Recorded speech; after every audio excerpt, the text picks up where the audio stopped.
Good afternoon, everybody.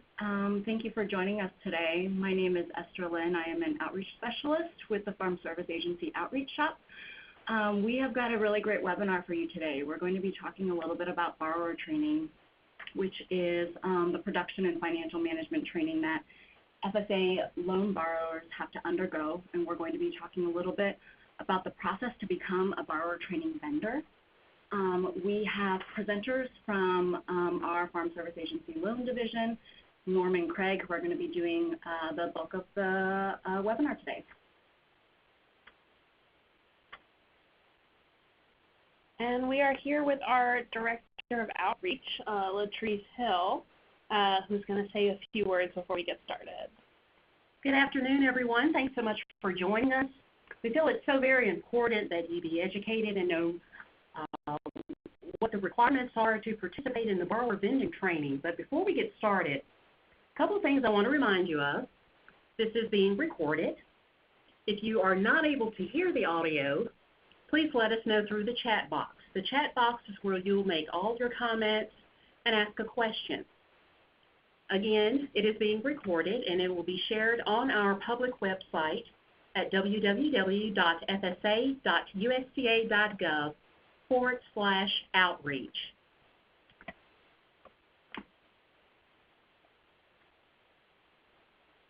So this is just a quick, thank you so much, Latrice. This is just a quick overview of the things that we're going to talk about today. In addition to talking a little bit about the borrower training vendor application process, we're going to also have Craig Iverson talk a little bit about a new resource that we have for borrowers, our Farm Loan Compass. And that talks a little bit about the responsibilities that a borrower has, as well as loan servicing options. So the Outreach Office is always looking for new opportunities to work with you. We would love to hear your feedback, whether it's things that are working or not working out in the field, issues or pain points that your producers that you work with might have. We also would love to hear from you if there are topics for future webinars that you'd love to hear us present on. You can go ahead and email us. We've got contact information that will be at the end of this presentation. If you are not signed up for our newsletter, I encourage you to sign up through GovDelivery at the link on this slide. There is an option for you to select Outreach and Education updates, which will add you to our distribution list. And many of you already know this, but Farm Service Agency has a state outreach coordinator in every state. You can find your outreach coordinator at the outreach website at the link on this slide. We've got contact information, phone and email for our state outreach coordinators. I encourage you to reach out to your SOC and develop a relationship. This is an opportunity this is often an avenue for us to get information out to you. It's also, a connection to our agency if there are issues that are happening in your state that you want to let your state outreach coordinator know about. And last but not least, we're always looking for specific ways to work with you. We have some new programs and updates that are rolling out this year. We've got the Margin Protection Program for dairy producers. There's an update that recently rolled out, as well as the Cotton Gin Crusher Program. We would encourage you to reach out to your state outreach coordinator to learn a little bit more about these programs and how you can present that information to the producers that you might work with. We are doing a renewed push this year on opportunities for producers to engage with FSA as well as with the department as a whole. We are talking a little bit more about our county committees, which is kind of a unique opportunity for producers to get engaged with Farm Service Agency and with USDA. We are developing a workshop that we'd love to host if you have conferences coming up with producers. We'd love to talk about these opportunities as well as larger opportunities like serving on federal advisory committees, on grant review panels, research and promotion boards, and other opportunities where farmers can get engaged with the department and have their voices heard. And last but not least, I started with this, but I'll end with it again. We'd love to hear from you. We are always looking to hear stories about how our programs are working for producers. If you have examples of new and innovative ways that producers have used our programs, we would love to hear about that and elevate that so that we can kind of draw that path out for other producers so that they can take advantage of those opportunities. I am going to go ahead and turn things over to Craig Iverson, one of our senior loan officers in FSA, who's going to talk a little bit about our Farm Loan Compass. We will be taking questions all throughout the presentation, so just another reminder that you can access the chat box on your left-hand side of the screen. Go ahead and type your questions and comments in there, and we'll address those either in written form when we can, or we'll ask Craig verbally so that we can your question can kind of benefit the larger audience.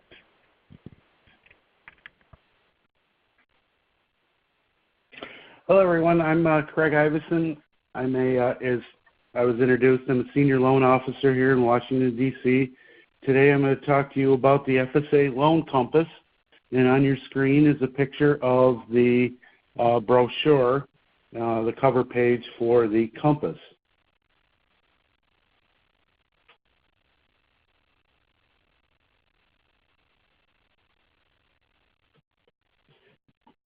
Okay, based on the feedback that the agency received from when they developed your guide to FSA loan programs, FSA came out with your FSA Farm Loan Compass. This guidebook provides simplified information regarding the responsibilities of FSA loan borrowers and the loan servicing options available to them. The guide includes information to help borrowers understand how to make the most of the services and the options that FSA offers. It also explains the responsibilities that borrowers have with an FSA loan.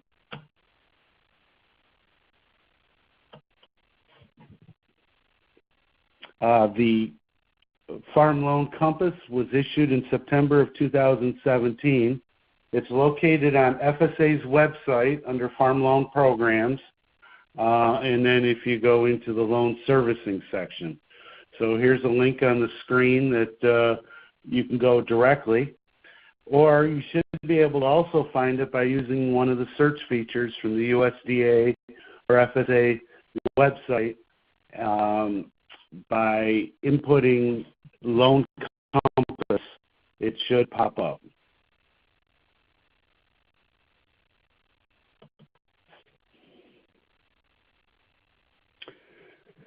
The Compass will be provided to all new Farm Loan Program customers at their first loan closing.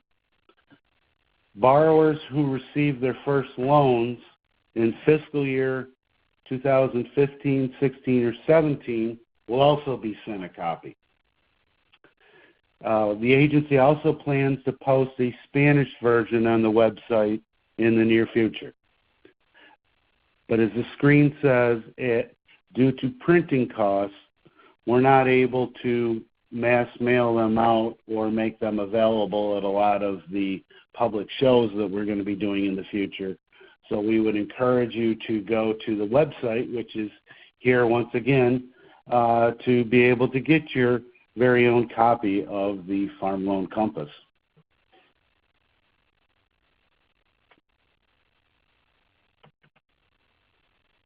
What I'm going to do is go down through some of the table of contents for the Compass just to show you what some of the subject matter is.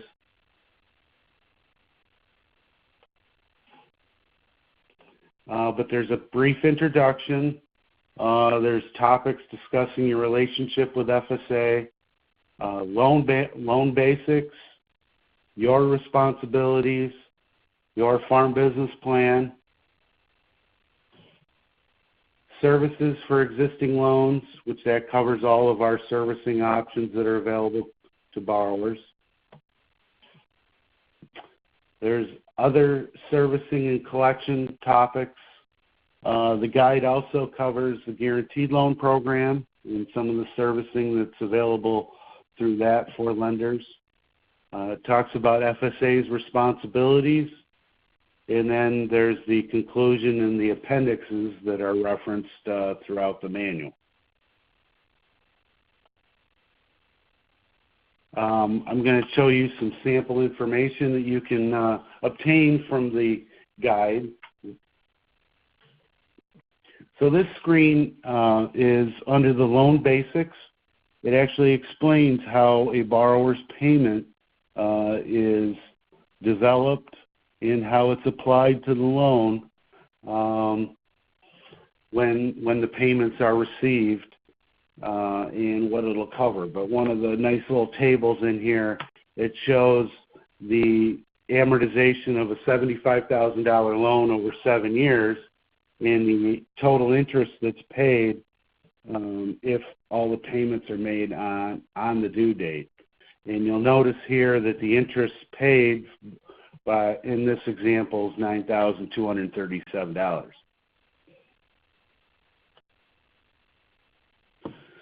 There's also an example here that explains to borrowers what happens if they make their payments late. In this example, it's the same loan amount of $75,000, but they, in many months, instead of making the payment on March 31st, it's sometimes made in May or June or even April.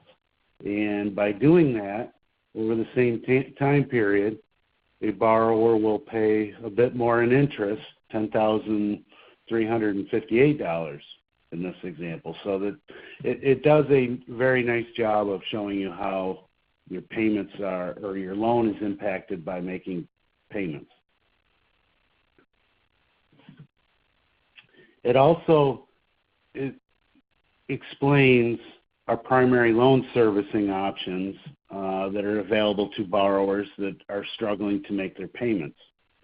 As you can see, I'm not going to read this for you, but as you can see, it's very easy reading, and it's a layman's approach to our primary loan servicing regulations. And this is covered in a couple of pages in the guide, and which summarizes our handbook that is several hundred pages long.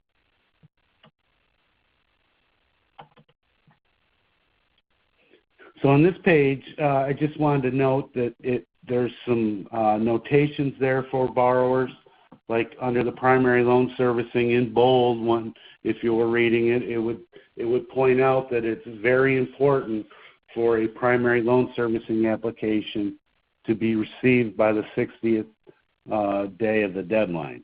And this is a legal requirement, and FSA cannot waive that deadline. If a borrower doesn't apply by that deadline, we're unable to provide primary loan servicing.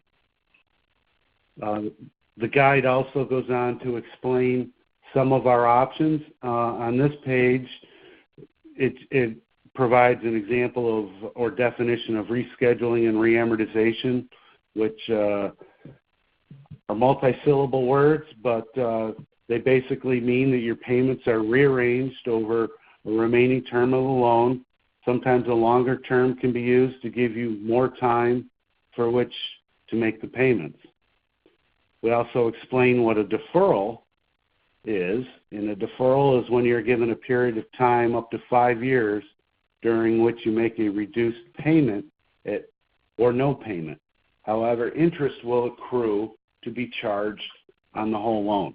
So these are example pages right out of the guide that explains our servicing options.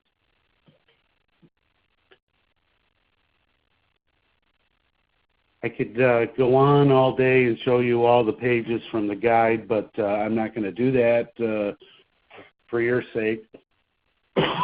Sorry about that. So if anybody has any questions, I'd be happy to try to answer them.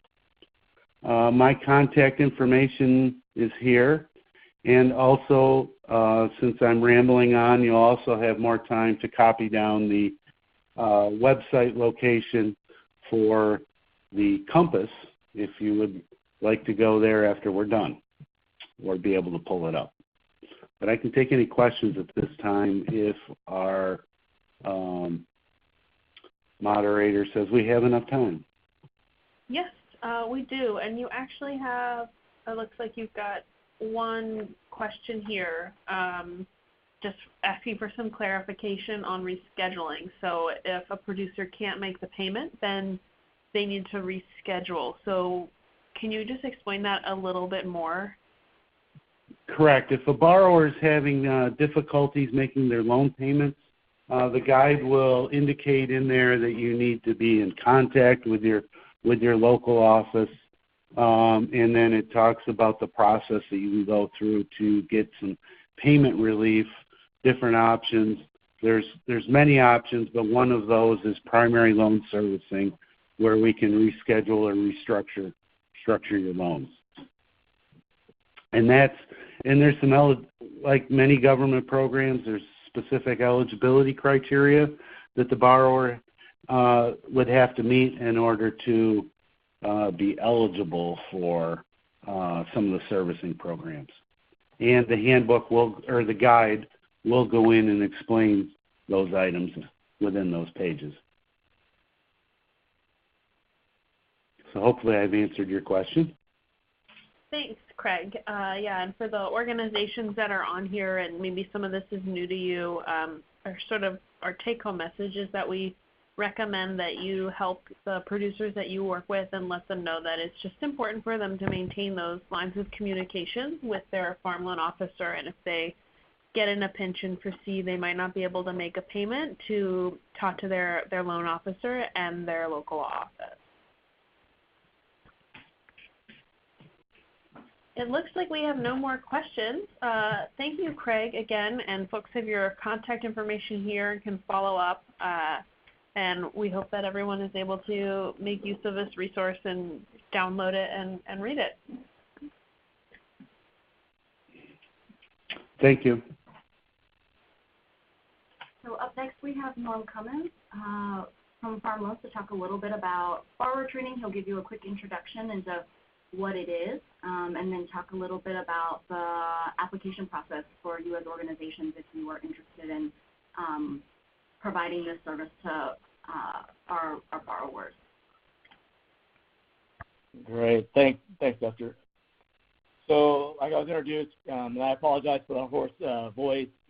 Been fighting a head cold, so if I pause for a second, it's probably because I'm sucking down water so I get my voice back. My name is Norman Cummins. I'm a senior loan officer here in Washington, D.C. I work for the Farm Loan Program's Loan Making Division under the Direct Loans and Fund Management branch. I'm one of 3 personnel that help distribute the $6.4 billion across the country so we can get money to the states for the loans.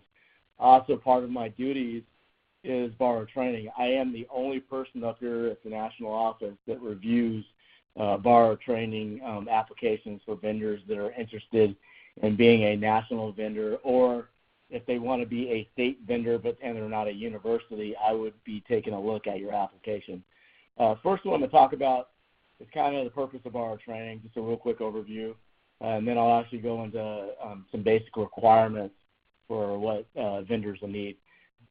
Borrower training, for the most part, is to educate our new applicants, which become borrowers, and they just got a loan from us.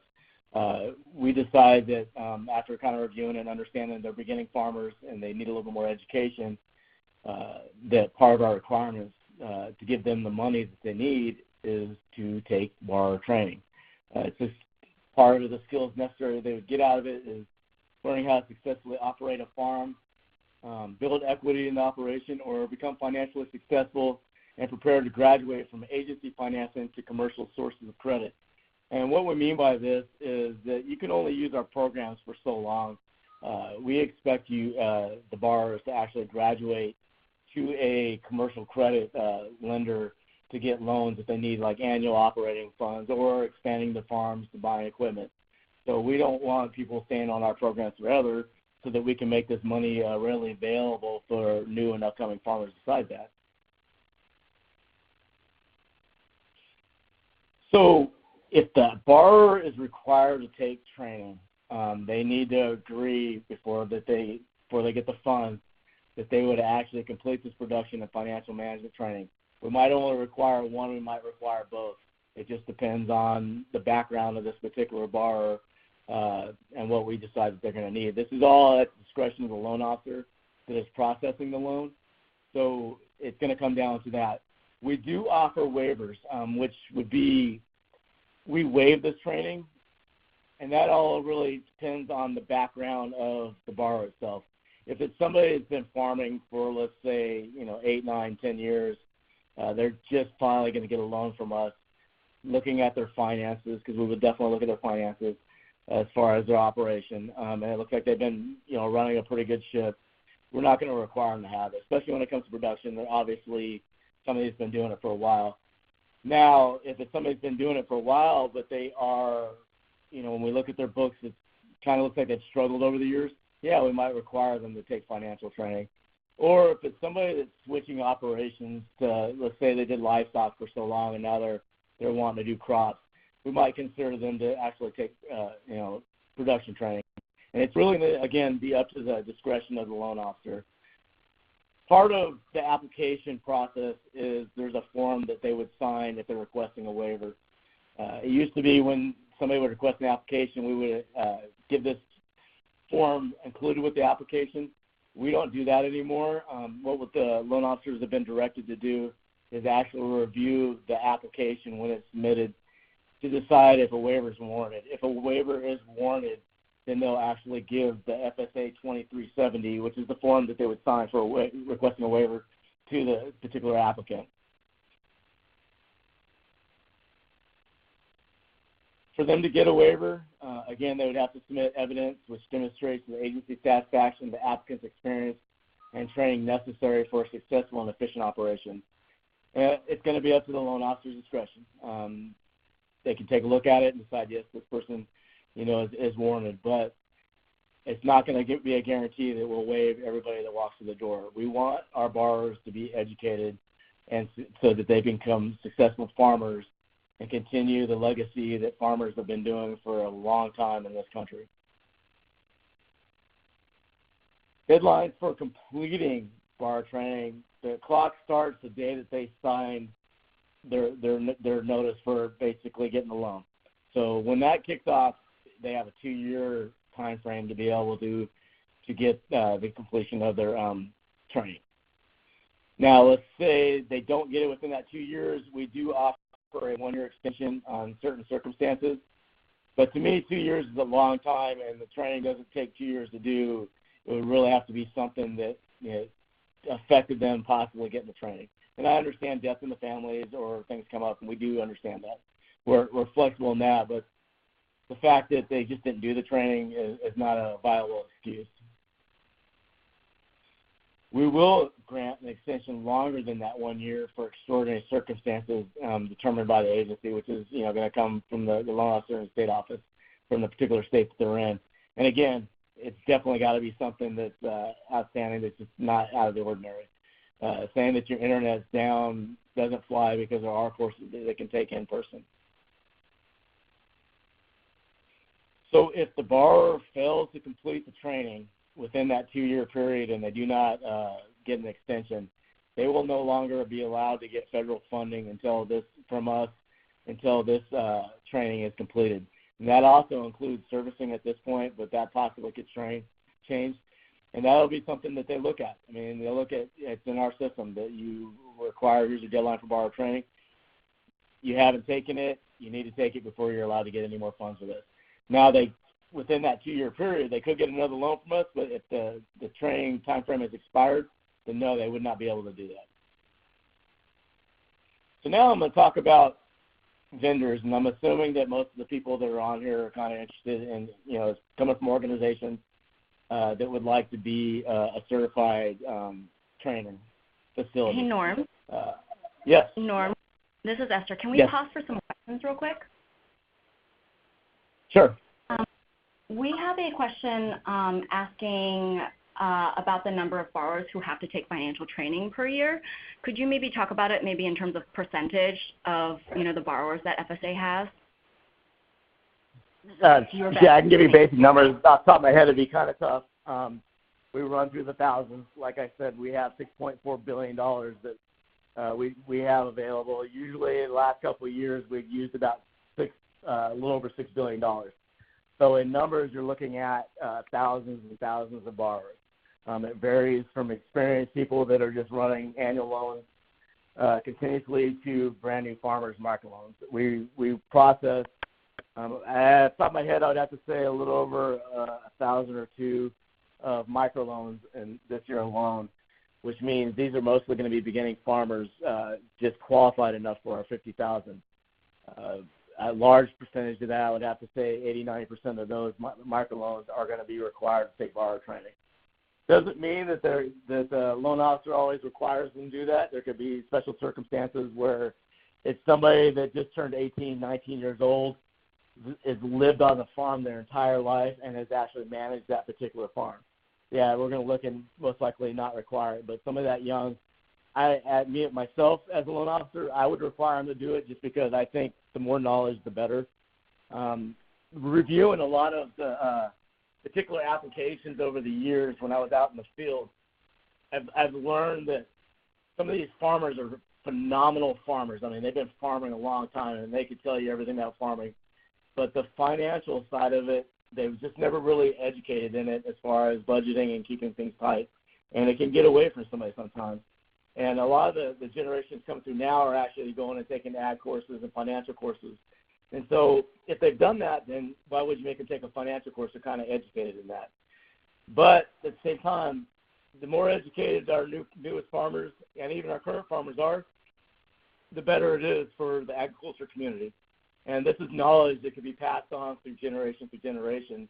As you know, anybody that lives in the agricultural world knows that this is usually something that's handed down from family member to family member. That was the one thing that amazed me the most when I started getting involved in it, because I was not raised around a farm, is to talk to some of these farmers that their farms have been around since the 1800s. So for that, I would have to say at least a minimum of 50% of our borrowers that even just normally should be required to take this. And that's just kind of a stab at the top of my head. Thank you. We have another question about whether or not a borrower can take training before they are actually approved for a loan. So whether or not they can get that borrower training kind of certified and out of the way before they have a loan from FSA. Awesome question. A lot of nonprofit organizations do this kind of training way before they ever even come to us, which I've had business plans come to me that you can tell they've gone through these types of training, so they're more prepared. And if they're a certified trainer, then they've kind of got it out of the way. We'll give them a waiver because they've already done it. But yes, so the answer would be yes, I promote that. An educated farmer is a better farmer. And to our organizations who are looking to apply, going through this process, like Norm said, would, the producer who would come into our doors would then be able to kind of show that they took that training and probably it would expedite things a little bit. Yeah, what would happen is just that the borrower, the applicant at the time, because they wouldn't be officially a borrower yet, can just say, hey, I took this training, and if they are one of our approved vendors, then they'll be able to show that, and they can just request a waiver. So then there would be just one less thing required for the application. Norm, can you talk a little bit about some of the resources for borrowers who have limited English proficiency? Okay. Well, and I'll touch base on it as far as when I get in here. Is part of the requirement for our borrower training vendors is that they have to have an outline plan on how they can handle somebody that does speak a different language, or as far as a special needs person that needs to have this training. That is a requirement that you have to outline in your application before when you submit it to us, how you're going to handle something like that. In certain areas, you have a large population of Hispanic farmers. In others, you have Hmong. So there has to be an area where we're able to give these people borrower training, because these are part of our community, and these are farmers looking to get loans. So there are a lot of ways, and I would actually reach out to your local county office if there is somebody that's limited in as far as the language and is trying to find an area, because they'd be more knowledgeable in that particular state as far as what's available for them. But there are plenty of organizations out there to be able to help people. And then last but not least, could you talk a little bit about what that kind of feedback loop looks like once a producer has gone through borrower training? How do they work with their farm loan officer to properly document that? That they've done the training. Well, they're going to have some certification from that particular the organization that they've done it. I mean, I've had some that have come to me that they weren't certified through our programs, as far as they weren't a national trainer or a state organization, but I knew the organization itself, and so I've actually gone and taught at some of their programs, and so I kind of knew their background for it. So that always gives you a good jump. That means that you're for a loan officer, you're going to look at it as this particular person coming in with the application one step ahead of the game. They're not living a dream and just thinking about getting a loan and getting a farm and starting it up, because that happens where we have people come into our office and they've got a dream of starting a farm. Well, what kind of farm do you want to start? I don't know. Well, you need to take 3 steps back, really think about this. This isn't just something that everybody jumps into. I have a lot of respect for farmers. It's not easy work. It's not easy to run and keep these things maintained, especially livestock farmers, because if you're taking a vacation, you're not a real livestock farmer. So because they just don't, especially dairy farmers, they do not get vacation. But we look at it a little more. That means that these people are serious about farming, and they've taken that first step of getting educated before they've even walked into our office.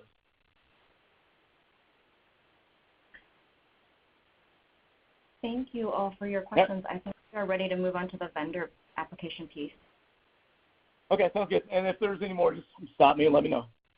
So that's what I'm here for. So again, let's start fresh. Get vendor applications.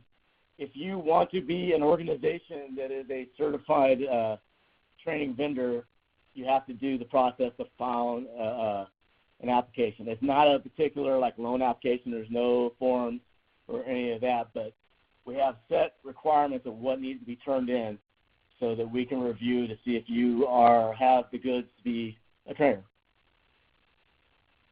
So I will lay out, and I'll let you know where this is all located, all this information. So there's actually no need to write any of this down, to be honest with you, because it's straight out of our handbook, and I'll explain how to get to our handbook and where it's at in the handbook. We have particular requirements that we're going to read. When you turn an application to me, I'm going to be looking for these items to make sure that you have them. If not, I'm going to let you know that you're missing this, this, and this, and have it submitted to me. I will be honest with you, and I will touch base on it in a little bit as far as experience, as being a trainer, as far as teaching and the instructors. And I will touch base on that because those are the first things I will look at. You will need a sample of the course materials and description of the vendor's training methods. The course materials and what the curriculum is going to be, I could take for a while to explain to you what is required. That will be in our handbook as far as what we're looking for, and that way you can gear your training around it.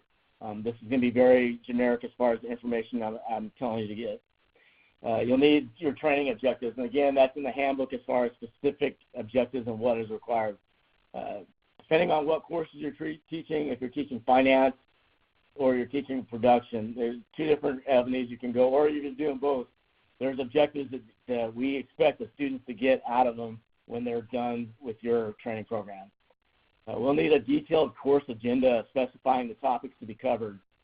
And the time devoted to each topic. I mean, are you doing a half hour this section, half hour there, or are you legitimately teaching some good courses where it's an hour to several days long?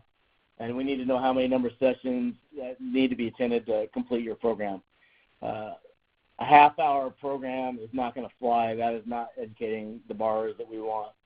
So just to let you know, make this a serious program and give these people attending it the big bang for the buck. Educate these people and teach them the knowledge that they need. We'll need a list of instructors and their qualifications. This is one of the first things I always look at because this is usually where it's lacking. I don't get the stuff turned in, and I'll explain to you what I'm looking for in the instructors.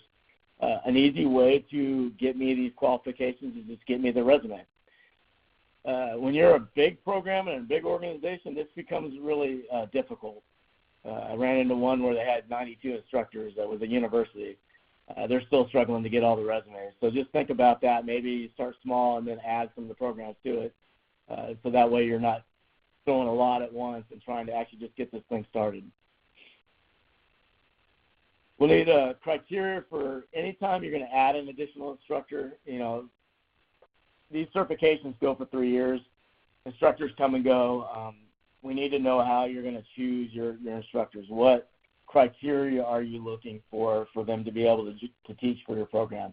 And are they meeting our guidelines that we require for them to be an instructor so that these people become certified? We need to know how you're teaching as far as locations. Are you doing it in-house, building facilities? Are you doing it online? If you're doing it online, I need to test the link and take a look at it. So we need to know kind of how you're going to be doing the training. We need to know the cost per participant, including cost of additional members of a farm operation. It really varies on price. I mean, that's up to you as far as your operation, what it costs for it, as far as keeping the funds going to be able to keep this kind of operation going as far as training. We understand there's cost to teaching, you know, and you're not going to get a bunch of volunteer teachers in. Are you a nonprofit organization where you run off a grant? I don't know that. So the prices vary. They really vary. I've seen where at the high end to the low end. And the states are going to list all this stuff on their list of vendors. We need to know the minimum and maximum class size that you will be teaching. If you're teaching a maximum class size of like 100, 150, I kind of have to question that because what are the borrowers getting out of it? You know, so it's something to think about. It's kind of like class size. If your kid was attending elementary school and there was 100 kids in the class, you would question that as a parent. You got to look at it in that philosophy. We want to know the vendor's experience in developing and administering training to farmers. Has this been an organization that's done it for a while? And there's a lot of really good organizations that aren't certified vendors out there. So I'm hoping that I'm talking to quite a few of them now that have been doing this for a very long time and just decided that, hey, let's get certified and help, take our training programs one step farther. We want to know how you're monitoring the quality control methods. How are you doing this? How are you monitoring how you guys are being successful? Do you have surveys out there?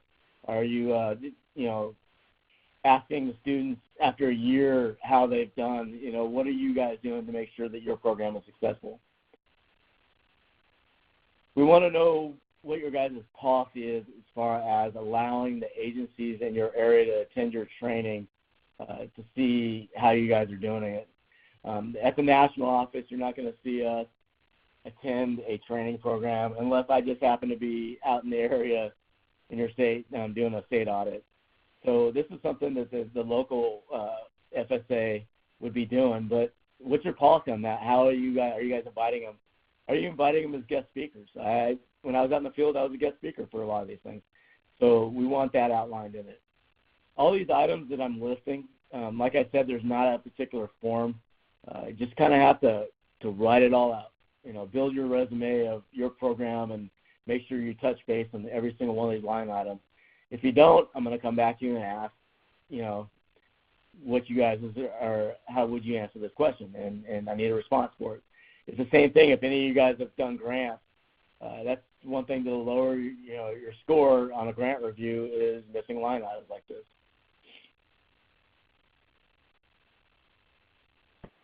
So the question was asked earlier about, somebody that does not speak English, and I'll even touch base on people with physical or mental or learning disabilities. How would you meet this particular student as far as their needs?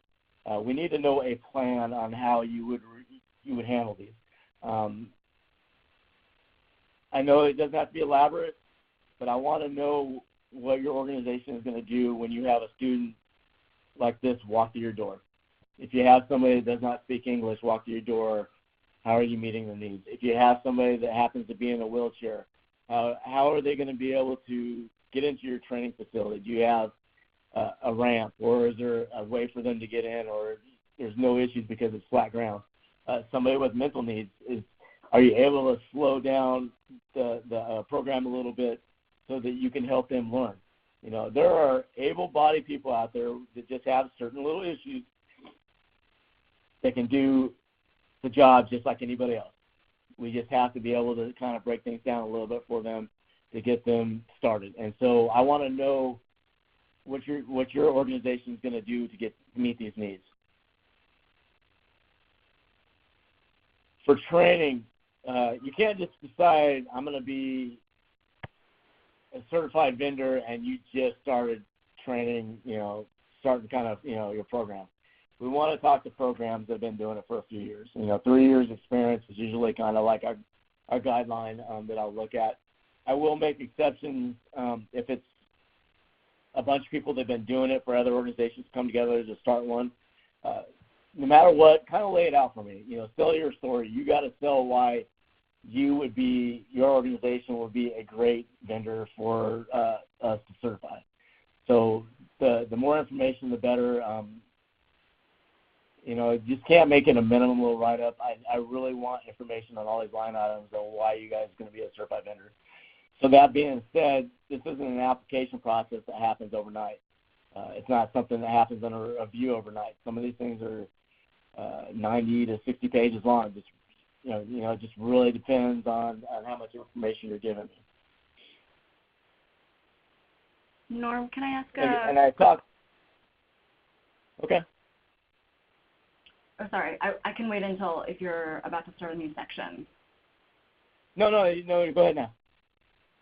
So we had a question about the cost ranges, so the fees for borrower training that you kind of talked about a little bit earlier. Some folks are wondering if you could share some experiences of what you've seen in terms of typical cost ranges for borrower training. Okay.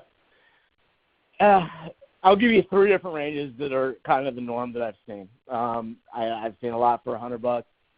I see quite a few for $250, and I've seen a few for $500. I've seen a program that was really up there, a very expensive program. It was about $1,000. Just like anybody else, sometimes cheaper is better for the people that are shopping. They can use loan funds to pay for their training if it's kind of compiled into their loan. So that's something that we do offer for these guys, but it has to be put into the line items when they're applying for the loan in the first place, what they're going to spend this loan money on. I've seen it as cheap as $25. It really varies. I mean, you got to look at your organization as far as what your expenses and what you can do to be able to give this kind of training. So if you're able to do it cheaper and that's your nonprofit organization, great.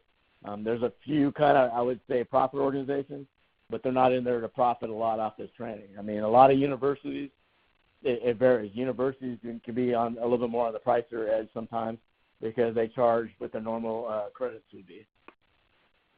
But I would have to say the national vendors that I've looked at, it ranges between $100 to $250 for the most part.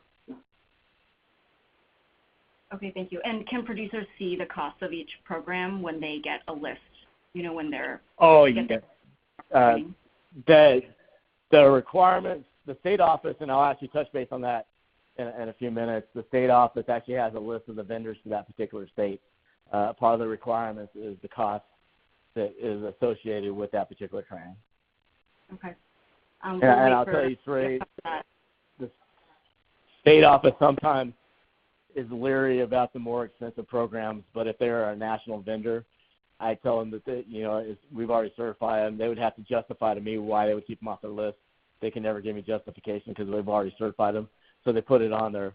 But let's say you have 5 vendors on there on that particular list for that particular state. You got 1.5, you got 250, you got 100. Probably the one that's 100, a lot more people are going to lean to compared to the $500 one. And that's a list that produces. It's going to be all about what they offer. I mean, the $100 one could be very minimal to the $500 one could be very expensive too. So. And one last question before I let you move on to your next section. But we had a question just asking for you to talk a little bit more about the support that a vendor would need to provide to producers who don't speak English. We have a question asking, do classes need to be offered in multiple languages? Does the organization need to do that, or do they instead need to take a look at the producers who are in their kind of in the geographic area that they intend to serve, and kind of use that as the basis for the types of languages that they might need to provide or how they might serve producers in that area? It's a great question. And that's it. Everybody's going to know their area. I mean, you know that you have an area where you have a prominent culture that speaks a different language. So if that's the case, outline that in your application with us, explaining that we, in this particular, and I'm just going to use Hmong as an example, we have a large population of Hmong farmers in our area. So because we will have a particular course out of the so many courses we do that will have an interpreter come in and be able to, or we have an interpreter on the side just in case we do run into courses like that. If you're in an area where you don't have people that speak a lot of different, have a backup plan anyways. We do have, this particular interpreter that we could use in case we do have somebody walk through the door. But in our area, we just don't have a lot of multiple language farmers. So I need that outlined either way. I mean, I'm not going to cut you loose just because you don't have a solid plan, but I need some kind of plan on that particular area. What are you going to do if somebody that speaks Spanish, Hmong, or whatever language walks through your door? What would be the plan to be able to handle this particular student? I don't want people to walk through and feel like they can't take this training because they speak a different language. So I just need a kind of an outlined plan for that, for what you guys would do. It doesn't have to be rock solid as far as we have an interpreter already on our payroll, but I would like to know that you guys do have somebody that you can reach out to just in case. Thanks for that clarification, Norm. And just keeping an eye on the time, I think we should move on to the next section. All right. And I don't think I have a lot more left. So, and again, I had talked about instructors, and this is one of the first things I will talk about. I'll look at, because I'll be honest with you, I will not go any farther in the application if you don't have the right instructors to teach the program, because it's all going to start with the instructors anyways when you really look at it. So does this instructor have the sufficient knowledge of the material and experience in adult education? Is this somebody that's been teaching for a while and has the experience in teaching? I don't want somebody that's been I'm just going to use a car salesman, for example, and all of a sudden he's teaching a course on production for your organization. That just doesn't make sense to me, unless this is somebody that's actually worked on a farm his entire life, has an education in it. Then that would make a little more sense. So, you just kind of have the apples to apples. They need to be somebody that's well experienced in this particular area that they're going to teach, that you have laid out in your curriculum. We do look at we want them to be educated, bachelor's degrees, or a comparable experience. So let's say not everybody, has a bachelor's degree. I get that. But do they have comparable experience? Have they, if you're doing financial training, have they worked in the financial area for, multiple years? This will all be laid out in the resume. The resume is going to tell me my story, what I want. So I will be able to see their experience and everything on this.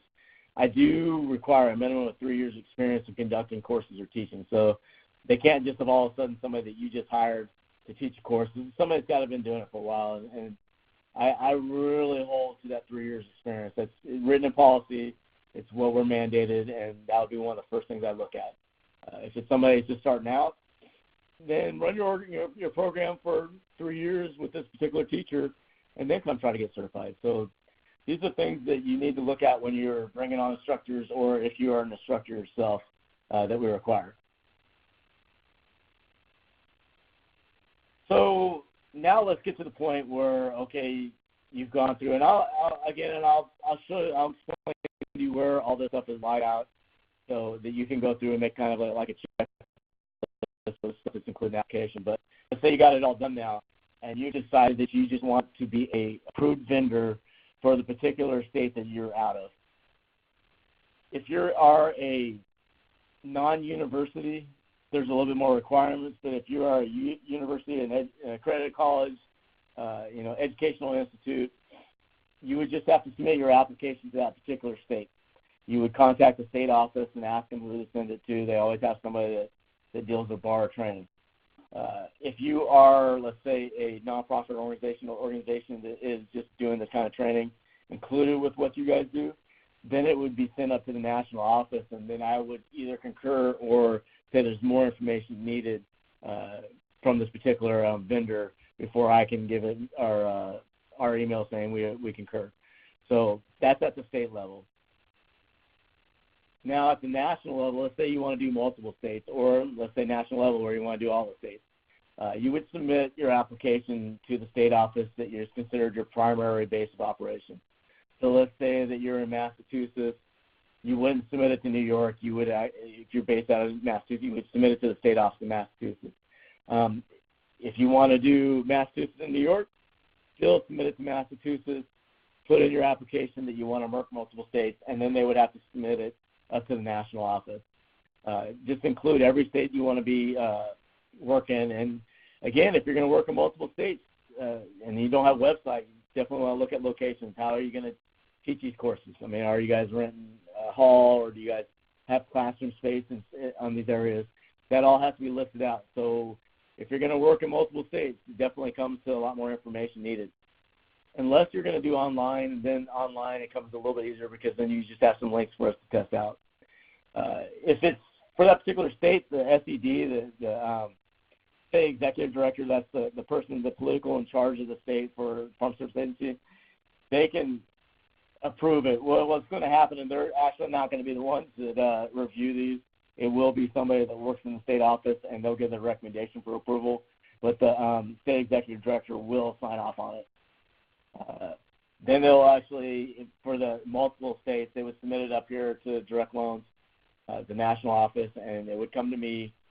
Sometimes they send it to other people, and it takes a little bit of time. It works. It's always going to come to me. I'm the only person up here that reviews it. So then I will take the time to review it and look at it, and I will go through all that information that I just talked about and kind of check it off that you have this, you have that, and you have this. And again, in the handbook, it'll discuss in more detail about the curriculum and objectives that are required that you can actually look at if it's something that you guys are interested in. If you guys are approved to be a vendor, you must sign an agreement to conduct training for the agency's borrowers. The agreement is good for 3 years, and then after 3 years, you just sign for a renewal if it's something you want to continue to do.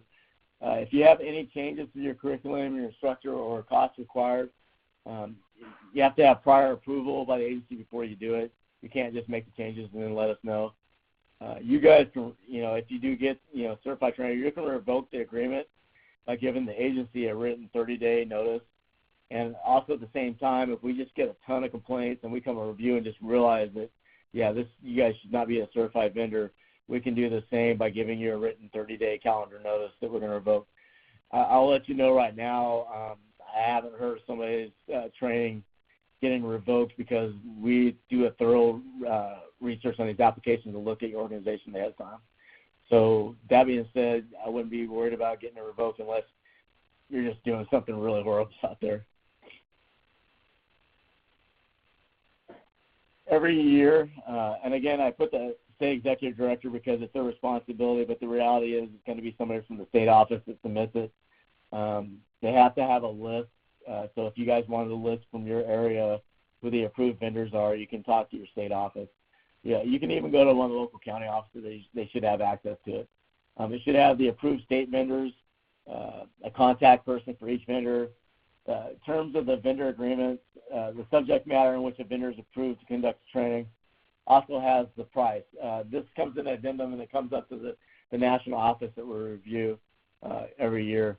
One thing to be aware of, if you want to be, let's say, a national vendor where you want to be approved in every state, you still, even though we approve you as a national vendor, you would still have to reach out to those states, particular states that you want to operate in, so they can get you on the list.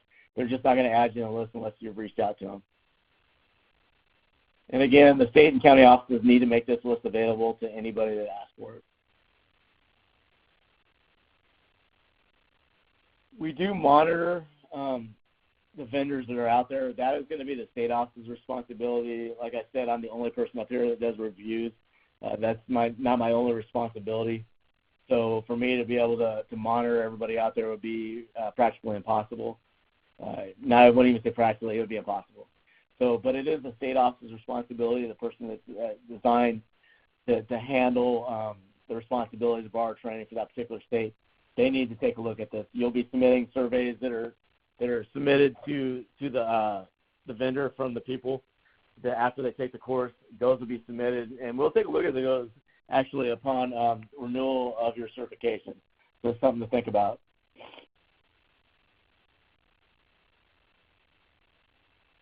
Okay, so now this whole time I shot a lot of information at you and told you it was in our handbook. It's in 3 farm loan programs, and it's in paragraph 471 to 494. Easiest way to find this is Google 3FLP. You should be able to be one of the first things that pops up is 3FLP. You can even put 3 farm loan programs, and it's in our handbook. That is our handbook. That's our policy. That's our regulations for practically a lot of things that has to do with direct loans. If you notice, you'll see a lot of different handbooks, but 3FLP is where it's located. If you go to paragraph 471, from 471 to 494 is all about bar training.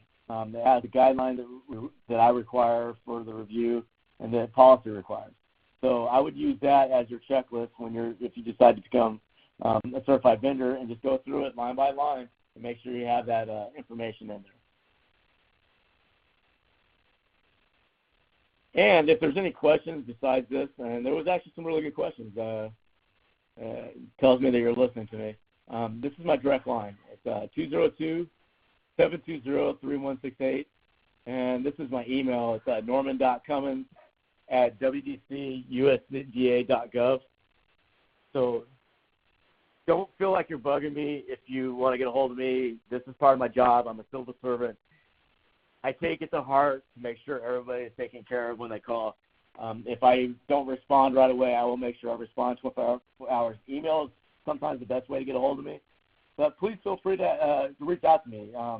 Even though when you submit the application, it goes to the state level, if you got a question, that's what I'm here for. That's part of my responsibilities, and that's what I love doing. So, and I believe that's it, unless there's any more questions for me. Thank you so much, Norm. So, folks, I know that we are at the top of the hour, so if you do have any questions, go ahead and type them into the chat box, and we'll kind of go a couple minutes past 4 p.m. to answer your questions. But for those of you who need to sign off, thank you so much for joining us today. We will have this webinar posted to FSA's outreach page. You can reach it at fsa.usda.gov/outreach. We'll have that posted soon, as well as a link to the PowerPoint with, we'll have the links on the slides active so that you can click and access the information that we talked about today. Thank you so much for joining us. So just to look at some of the questions that folks might have, I'm going to go ahead and toggle back to, I believe, the link. Some folks are asking for the link to the handbook again. And then, Norm, I was hoping you could maybe elaborate a little bit more on that process from moving from a state vendor to a national vendor status. Can you talk a little bit more about how the application is different and whether or not existing state vendors need to go through the full application process again to become a national vendor? Great question. And I'm going through the process of reviewing one now. Here's the only change. Add the states that you want to work in and make sure you have a detailed load how you're going to do the training in that particular state. So I'm dealing with one now that's in, I believe, Massachusetts. They want to be work in multiple states now. They have to resubmit the application, but then what they would do is just add the additional states that they want to work in and how they would give training in that particular location, or what the plan is to give training in that location. You would not submit it directly to the national office. Still, the process is that you always submit it to the state of your primary location, and then they would submit it up to me, and then you would be in direct contact with me after that. And again, if anybody out there is deciding that they want to do that and they've got some questions, don't feel like you're superseding the state by giving me a call. Feel free to call me. It's part of my responsibilities. But that is kind of the process that you would always submit to the state first. But if you are already a certified vendor, just resubmit the same application that you just did because it got approved, and you would just have to add the states that you would want to work in and just kind of touch base on the locations. Thanks, Norm. And I think you mentioned this in the beginning of your presentation, but can you just go over again what happens if a borrower doesn't complete the training? And also whether or not borrowers can get extensions to complete the training? Okay, yes. When they sign the note and they get the money from us, they have 2 years to complete the training. Let's say, a lot of farmers get annual operating loans from us for quite a few years. Let's say they're at that point where they're getting ready to get an annual operating loan and that 2-year mark is already passed.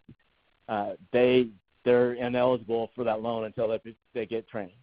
So they cannot get any more funds, which could put them in a predicament if they need that annual operating loan to start that year's crops. So I would, as somebody that is relying on financing, I would probably get that training done. So we've run into that. I did a review. I want to say we were just talking about it today. A couple of years ago, we did a review, and this person was actually given the loan after the time expired because it was put in the system wrong, even though the initial way it was done was right. So we actually told that loan officer, and that loan officer was on the phone with a couple people up here, the state executive director and the chief for that state, and they were told to go get that money that they just gave that person. So we take it very serious when it comes to that training. Now, extensions happen. And I wouldn't wait till the day that you're supposed to, the cutoff date. If somebody, expired, I would let them know to go in ahead of time. Let them know I've got issues. I've had family issues, something's going on with the family, so I haven't had time to do the training or transportation because we understand that some areas are very rural and they don't have internet, and the only opportunity they have is to go to a classroom. Well, their only vehicle for that farm has been broken down for a little bit. We get that. But you got to let us know ahead of time. Don't let us know at the last minute. This could come in, this could affect them if they're trying to get financing for the farm. And this could come in where if they are in financial issues, and, Craig had talked about servicing, which I think is an awesome thing that we have, they would have problems being serviced. And so this could possibly cause them to not have the financing to keep their farm going. And Norm, last question here. Wondering if you could clarify a little bit. We've gotten some questions around where organizations can go to fill out an application to become a borrower training vendor. So maybe you can just talk a little bit again about the process for doing that and where they can find information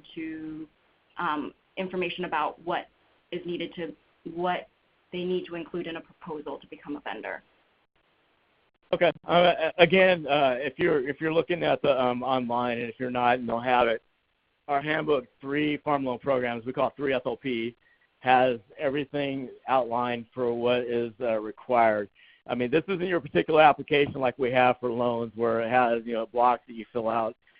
This is just follow these line items that the things we'll be looking for. Just write it out. You can, line it yourself, 1 through this, number it. However you want to present it, that's up to you. Just make sure that you touch base on the information required. Everything that's required for a vendor to be certified is listed in the 3 FLP. You would go specifically to paragraph 471 to 494 in the handbook to get it. Now, to find this handbook, I always tell people that are looking, because I tell borrowers, if they want to look at a policy, go to the handbook. All you have to do is Google 3 FLP, and it's usually the first thing that pops up. If you don't see it, just do 3 farm loan programs handbook, and you'll see it. So just make sure it's FSA 3 FLP is the handbook, and it's going to be in the particular paragraphs that I listed, which is 471 to 494. If anybody listening has problems with it and they can't find it, reach out to me. Again, my number is 202-720-3168 or norman.cummins@wgc.usda.gov, and I will help you locate this. This is a point blank everything you guys would need to know to be certified as far as what information is required. And again, it's not a normal application as far as, it's got blank line items. You just have to look at these items that are listed and what's required and just pretty much detail it on type it out and send it to me. And again, like I said, some of these things could be as long as 90 pages. It just depends on how big of a program it is. Thank you so much, Norman. Thank you to everyone who joined us today. I hope you found the information that we presented to be helpful. Please feel free to reach out to Norm or to Craig if you have any follow-up questions. You can also, we have had a little issue with the formatting, but you can also reach FSA's outreach office at this email here. We're happy to route your questions as well. Thank you again for joining us today. We will have a link to the webinar posted online afterwards.